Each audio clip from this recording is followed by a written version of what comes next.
오늘 이 명절 끝날 교회 오후 예배까지 오셔서 예배드리는 모든 분들을 예수님의 이름으로 환영합니다.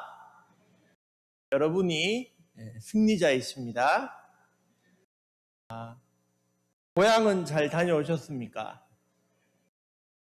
여기 있는 분들 중에 많은 분들이 이곳이 고향이신 분들이 많으실 텐데, 저는 대구도 갔다 오고 또 저기 서울도 갔다 오고 왔다 갔다 이렇게 다녀왔습니다.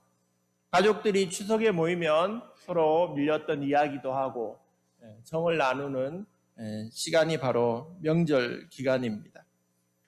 제가 옛적에 추석 때쯤에 라디오 방송을 들었는데, 그 라디오 방송에서 이행시를 하더라고요.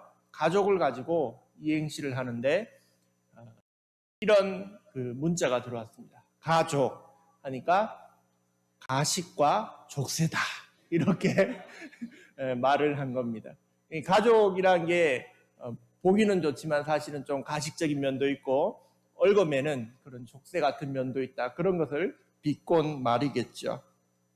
그럼에도 불구하고 우리나라 사람들은 이 추석 때 설날 명절이 되면 민족 대이동을 하지 않습니까?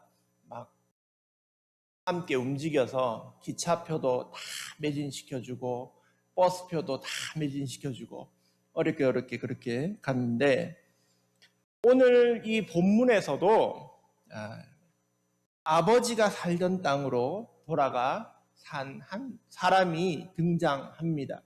그 사람의 이름은 바로 야곱입니다.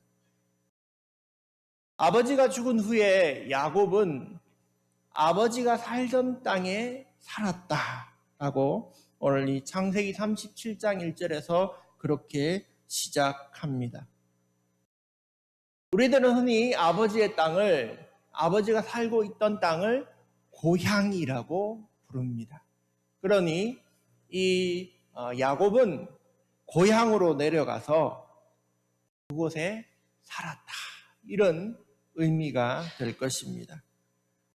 야곱의 아버지 이삭이 살았던 땅, 야곱의 할아버지 아브라함이 살았던 땅, 야곱의 고향은 바로 가나안 땅이었습니다. 그는 그 아버지가 죽었지만 그곳에서 계속해서 삶을 살아가고 있었습니다.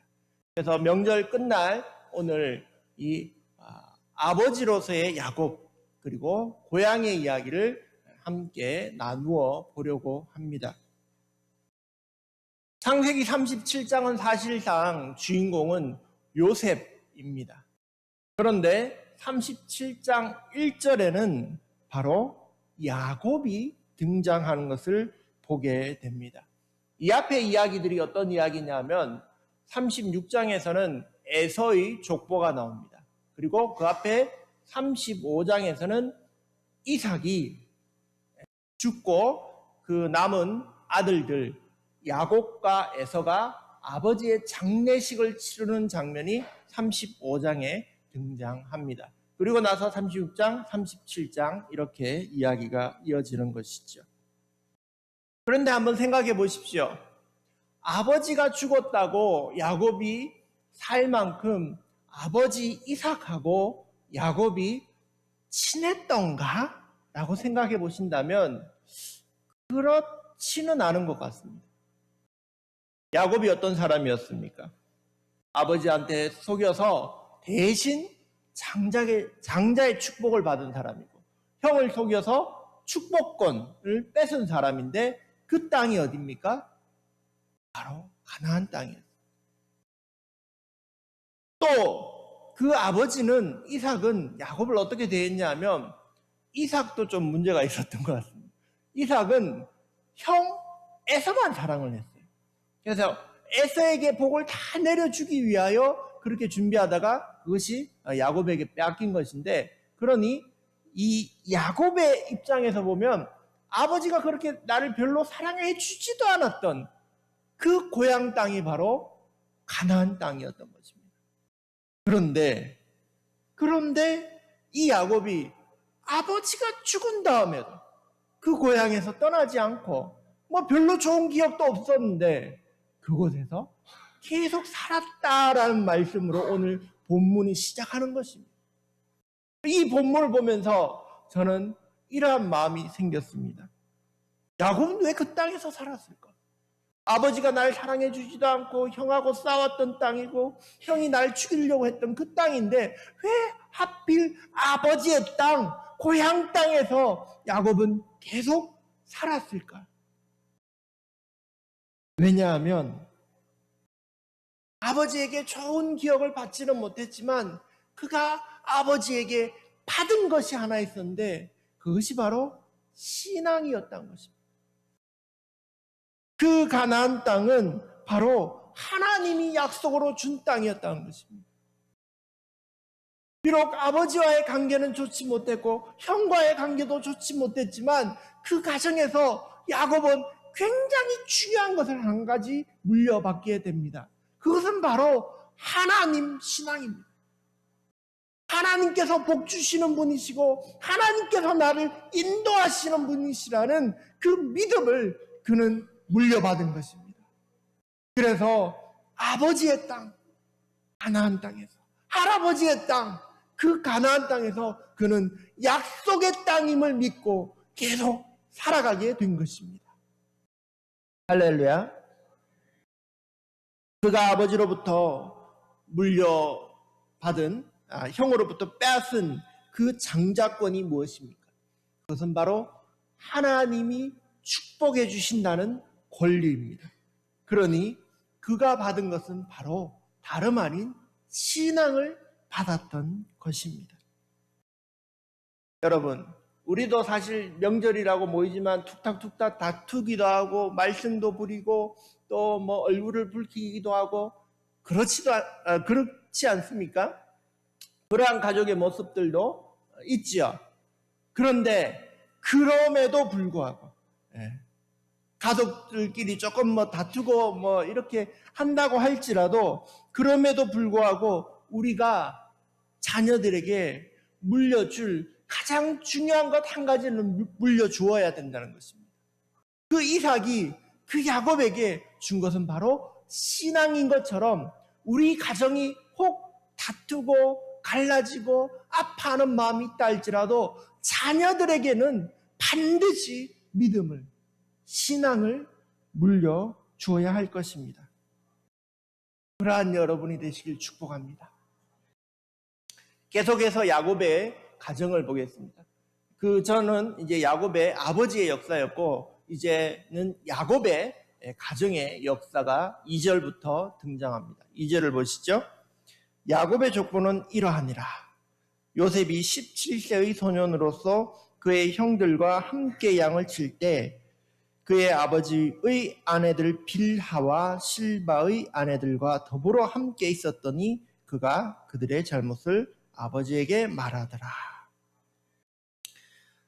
야곱의 가정의 이야기가 시작되는데 야곱의 가정은 사실 복잡한 가정이었습니다. 야곱에게는 아내가 무려 4명이나 있었죠. 야곱이 제일 처음에 사랑했던 여인 라헬, 그런데 라헬과 결혼하지 못하고 덤으로 결혼한 여인이 있었죠. 바로 레아였습니다. 라헬과 레아만 데리고 살아도 참 복잡했을 텐데 아이를 못 낳는다고 그 여종들까지 결혼하니까 빌하와 실바까지 결혼해서 4명의 아내를 두게 된 것입니다.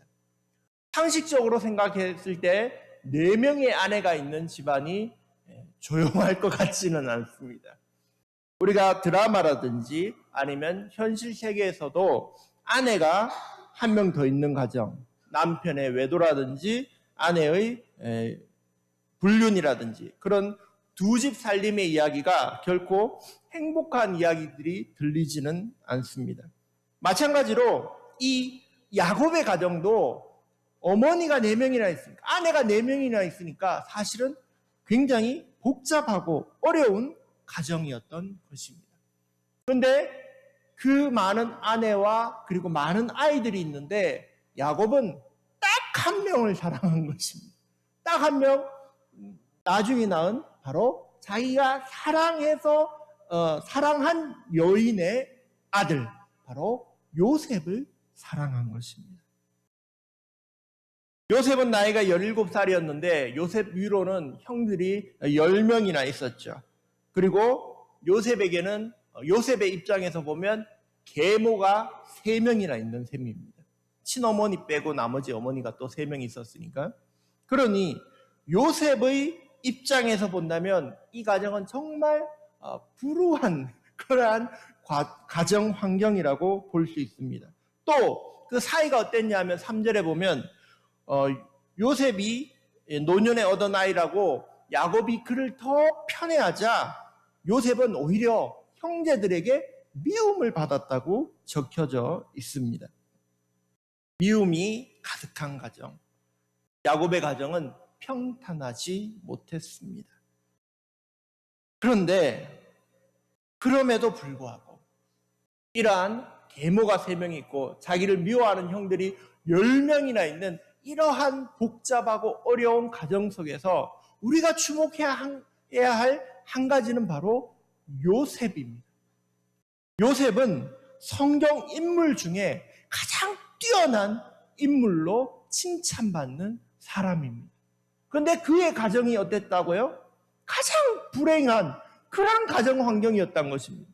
어머니가 3명 있고 계모가 3명 있고 형들은 다 나를 미워하고 그러한 불행한 가정 환경 속에서 성경에서 가장 올바른 사람, 가장 잘된 사람 꼽으라면 꼽히는 바로 요셉이 그 가정에서 나왔다는 것입니다. 성경은 이것을 통하여 우리에게 말씀해 주시는 것입니다. 우리의 가정 환경이 중요한 것이 아니다. 우리들은 생각합니다. 우리 집은 금수저가 아니야. 흙수저밖에 되지 않아. 그러니 나는 잘 될 수 없어 라고 생각하는 것이 대한민국의 형편입니다. 그러나 성경은 그렇게 말씀하지 않습니다. 내 가정이 어렵고 내 형제들이 널 미워하고 그렇게 어려운 가정 환경이라 할지라도 너는 잘 될 수 있어 라고 성경은 우리에게 말씀해 주시는 것입니다. 그것이 바로 요셉의 이야기입니다. 보통은 그렇습니다. 가난한 집에서 태어나면 가난이 대물림 됩니다. 인도의 오지에서 마을에서 태어난 아이, 필리핀 쓰레기 마을에서 태어난 아이들은 어릴 때부터 가정 형편이 어렵습니다. 그리고 공부하기도 어렵고 밥 먹고 살기도 어렵습니다. 질병에 노출되기도 쉽습니다. 하지만 그러한 모든 가정 환경에도 불구하고 하나님께서 쓰시는 사람은 하나님께서 위대하게 쓰신다는 것입니다. 왜 그랬을까요? 이 점이 중요합니다. 왜 요셉은 그렇게 하나님이 쓰시는 놀라운 사람으로 사용받을 수 있었을까요? 우리는 그것을 아버지 야곱에게서 그 원인을 발견하게 됩니다. 형들은 미워했습니다.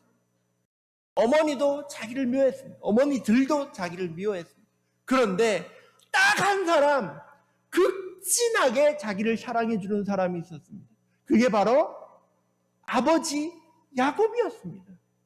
야곱은 요셉을 너무나 사랑해서 채색 옷을 해주고 좋은 거 있으면 다 해주고 그렇게 하니까 그 아버지의 지극한 사랑 속에서 야곱은 가정 환경을 이기고 승리하는 삶을 살게 된 것입니다.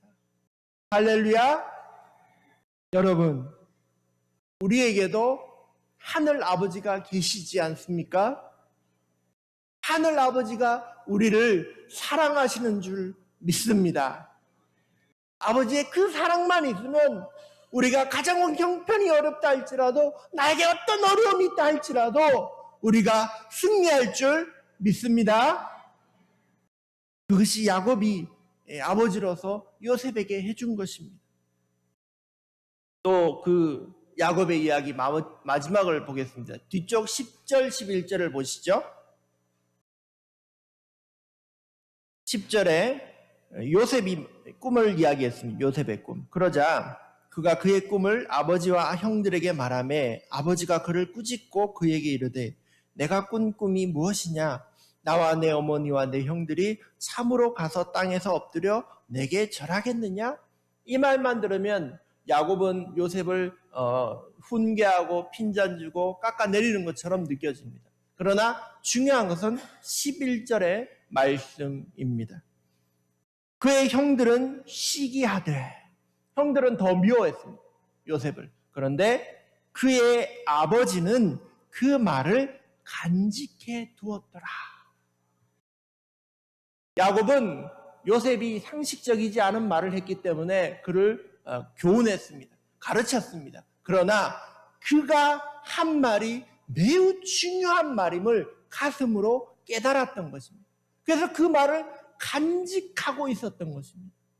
성경에 보면 어린아이가 했는 말이지만 그 부모가 그 말을 간직하고 있었던 예가 또 다른 곳에 등장합니다. 바로 예수님의 어머니 마리아의 경우입니다.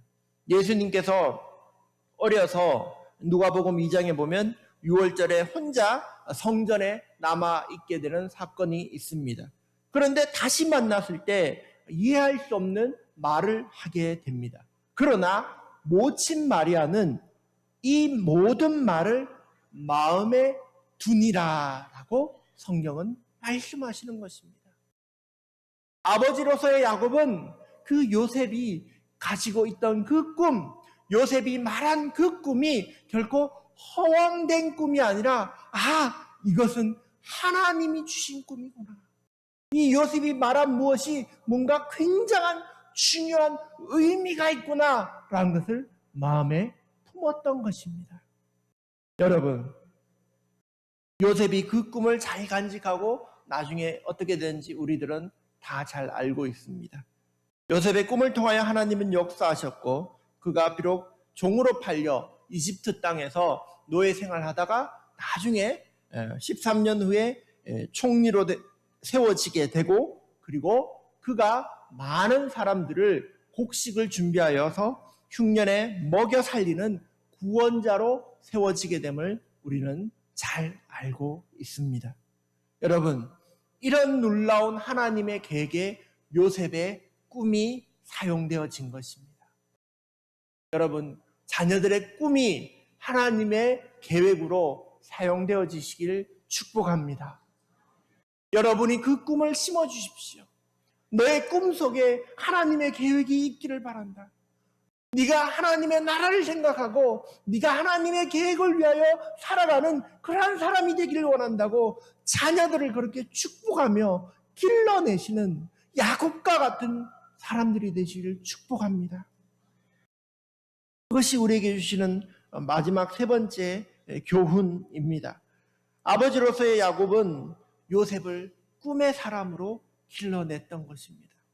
그리고 그 꿈이 이루어져서 세상 많은 사람들을 살려내는 그러한 생명의 역사가 일어나게 된 것입니다. 우리의 자녀들의 꿈 속에서도 그러한 하나님의 계획이 녹아져 있기를 소망합니다. 우리의 자녀들이 하나님 나라를 꿈꾸고 하나님의 계획을 사모하게 되기를 축복합니다. 한 가지 얘기를 해드리려고 합니다. 캐나다에 살았던 라이언 홀 잭이라는 꼬마 아이가 있었습니다. 당시 6살이었던 라이언은 유치원에서 놀라운 이야기를 듣게 됩니다. 선생님이 이렇게 말하는 겁니다.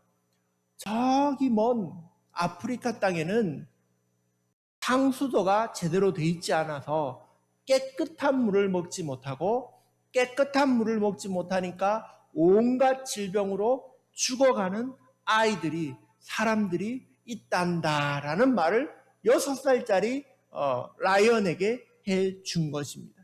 그리고 선생님이 소개해 줬습니다.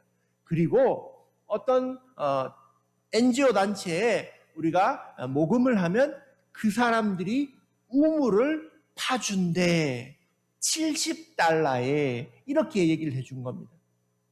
그러자 라이언 마음에 꿈이 생겼습니다. 6살짜리가 꿈을 꾸기 시작한 겁니다. 내가 70달러를 들여서 자기 깨끗한 물을 먹지 못하는 사람들에게 우물을 파줘야겠다. 그래서 엄마한테 갑니다. 어머니, 아버지, 6살짜리니까 좀 더 예쁘게 해야죠. 엄마, 아빠, 70달러만 좀 줘. 여러분, 70달러면 우리나라 돈으로 하면 7만 원, 8만 원이에요. 20년 전 얘기니까. 그러니까 엄청난 돈이지 않습니까? 그 돈을 6살짜리에게 줄 부모가 잘 있지 않겠죠. 그래서 엄마, 아빠가 거절했습니다. 안 돼. 그리고 물어봤죠. 얘야, 너는 그 돈으로 뭘 하려는 거니? 그러니까 들은 이야기를 다 막 설명해 준 거예요. 그래서 돈이 필요해요. 엄마, 아빠 70달러만 주세요. 그러니까 엄마가 제안을 합니다. 그러면 너 집안에서 심부름을 해라. 그러면 내가 심부름할 때마다 1달러, 2달러 용돈을 주겠다. 그거 가지고 네가 해봐라. 그렇게 한 겁니다. 그래서 라이언이 예, 알겠습니다 하면서 4개월 동안 부모님의 말을 잘 들어가면서 심부름 값으로 돈을 70달러를 모았습니다. 그리고 그 돈에 또 우물 파는 사람들 점심값까지 5달러 더 보태서 75달러를 모아서 우물을 파는 그 NGO 단체에게 돈을 보내려고 했습니다. 그런데 이 우물 파는 사람들이 이 꼬마아이가 돈을 보내오는 걸 보고 너무나 감동하고 너무 좋았지만 차마 말할 수 없었습니다. 사실은 우물 하나 파는데 2,000달러란다. 그래서 주저하면서 얘기해 줬습니다. 사실은 2,000달러야. 그러자 라이언은 실망하지 않았습니다. 그래요? 금방 모아올게요. 70달러 금방 모았는데 2,000달러? 그것도 모을 수 있어요. 라이언의 이 이야기는 주변 사람들에게 퍼져나가기 시작했습니다. 꼬마가 우물 파기 위해서 심부름한다고? 나도 좀 보탤게. 그래서 그것이 점점 모이기 시작해서 금세 그 동네에 퍼졌고 금세 2,000달러가 모이게 되었습니다. 그리고 6개월 뒤 아프리카 북부 우간다 앙갈로 초등학교 옆에 드디어 라이언의 우물이란 우물이 파지게 되었습니다. 그리고 그 우물을 파는 것을 보고 온 라이언은 드디어 삶이 변하기 시작해요. 와, 내가 꿈꾸고 이 우물을 파주려고 했더니 정말로 우물이 파졌고 수많은 사람들이 깨끗한 물을 먹을 수 있게 됐구나. 또 해야지. 이런 생각이 든 거예요. 그때부터 1999년에 첫 번째 우물을 팠는데 그때부터 라이언이 그 일에 매진합니다. 그래서 2001년에는 라이언 우물 재단을 만들고 2006년 15살이 되었을 때 라이언 우물 재단은 150만 달러를 모금해서 이 우물 파는 일을 266개를 하고 그 일을 통해 12개 나라 43만 5천 명에게 깨끗한 물을 제공해 줄 수 있었다고 합니다. 아직도 라이언은 우물 파고 있습니다. 이게 2000년대 사건인 것입니다. 여러분, 6살짜리 어린 아이가 꿈을 꾸어도 저 물이 없는 나라 아프리카 땅에 우물이 하나 생기는 거예요. 여러분의 자녀들이 꿈을 꾸면 그 꿈이 사람을 살리는 하나님의 선한 계획에 사용되어지는 것입니다. 우리가 비록 요셉과 같은 인물은 되지 못할 수 있습니다. 그러나 여러분은 아버지 야곱과 같은 인물은 될 수 있을지 모릅니다. 자녀들을 요셉으로 길러내십시오. 꿈의 사람으로 길러내고 신앙의 사람으로 길러내고 어떠한 세상 풍파가 와도 승리하는 믿음의 사람으로 길러내시길 축복합니다. 예수님의 이름으로 축복합니다.